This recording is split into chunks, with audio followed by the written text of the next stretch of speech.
കലോത്സവ വേദികളിൽ മത്സരങ്ങൾ പുരോഗമിച്ചുകൊണ്ടിരിക്കുകയാണ്. ജനപ്രിയ ഇനങ്ങളാണ് കലോത്സവ വേദികളിൽ ഇപ്പോഴും മത്സരത്തിൽ കലോത്സവത്തിൽ ആധിപത്യം കണ്ണൂർ തന്നെ ആധിപത്യം തുടരുന്നു എന്നുള്ളതാണ് ഏറ്റവും പുതിയ വിവരങ്ങൾ കൂടി സൂചിപ്പിക്കുകയും ചെയ്യുന്നത്. നേരത്തെ വേദി 2-ൽ നാടോടി നൃത്തം നടന്നു. ഇപ്പോൾ വേദി 1 പെരിയാറിൽ കുച്ചിപ്പുടി മത്സരം അരങ്ങേറിക്കൊണ്ടിരിക്കുകയാണ്. ഇപ്പോൾ ഞങ്ങളുടെ പ്രതിനിധി അർച്ചന ചേരുന്നുണ്ട്. കലോത്സവ വേദിയിൽ നിന്ന് നിശാഗന്ധിയിൽ നിന്ന് അർച്ചന ചേരുകയാണ്. അർച്ചന, എന്താണിപ്പോൾ അർച്ചനയ്ക്കൊപ്പം കലാപ്രകടനവുമായി ചിലർ എത്തിയിട്ടുണ്ടെന്നാണ് നമുക്ക് മനസ്സിലാക്കാൻ കഴിയുന്നത്.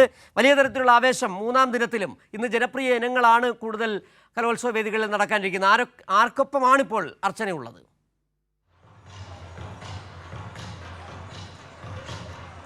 സിജു, പ്രധാനമായും ഗോത്രകലയെ നെഞ്ചേറ്റുകയാണ് ഈ കലാസ്വാദകർ എന്നാണ് നമുക്ക് പറയാനുള്ളത്. കാരണം നിശാഗന്ധിയിലെ ഈ നിറഞ്ഞ സദസ്സിന് മുന്നിൽ ഇപ്പോൾ നടക്കുന്നത് മലപ്പുലയ ആട്ടമാണ്. അതായത് ഇടുക്കിയെ കേന്ദ്രീകരിച്ച് നടക്കുന്ന ഒരു കലാരൂപമാണ്, നൃത്തരൂപമാണ്. ഉത്സവങ്ങളിലൊക്കെ തന്നെ നടക്കുന്ന ഒരു കലാരൂപമാണ്. അതാണ് ഇപ്പോൾ നിശാഗന്ധി ഓഡിറ്റോറിയത്തിൽ നടക്കുന്നത്.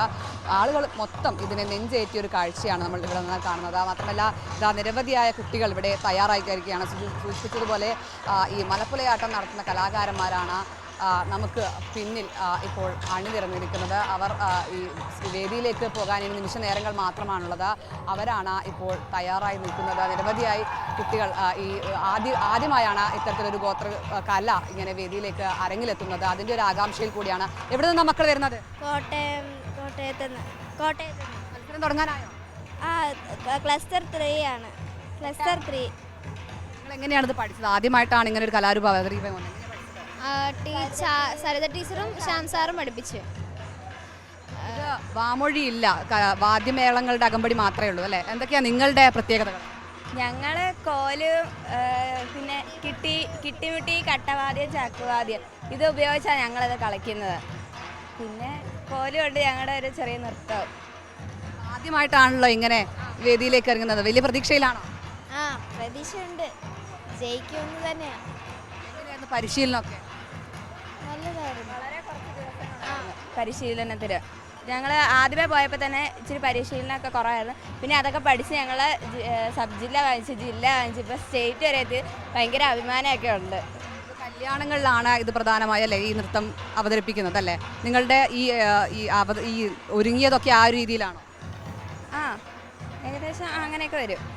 പ്രത്യേകത എന്തൊക്കെയാണെന്ന് മാഷ് പറഞ്ഞു?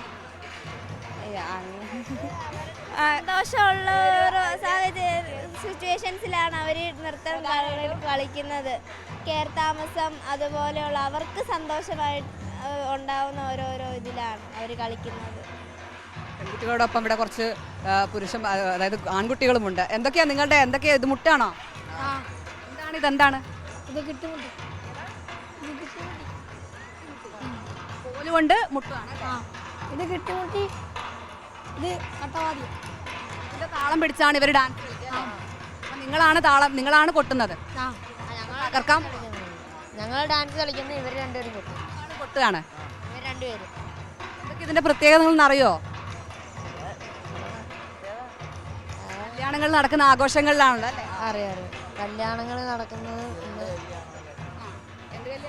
രണ്ട് കല്യാണം അങ്ങനെ പോലെ അവരുടെ ഉത്സവങ്ങളിലൊക്കെ അവർ നടത്തുന്ന.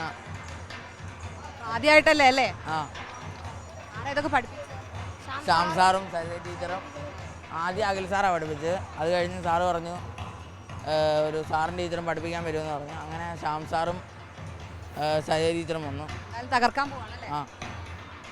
എന്തായാലും വേദിയിലേക്ക് എത്താൻ നിമിഷ നേരങ്ങൾ മാത്രമാണുള്ളത്. എന്തായാലും നിശാഗന്ധി ഓഡിറ്റോറിയത്തിൽ നിറഞ്ഞ സദസ്സിന് മുന്നിലാണ് മലപ്പുഴ ആട്ടം നടക്കുന്നത്. എന്തായാലും ഗോത്രകലയെ ജനങ്ങൾ ഒന്നടങ്കം നെഞ്ചേറ്റിയതിന് തെളിവാണ് ഈ നിറഞ്ഞ സദസ്സ്.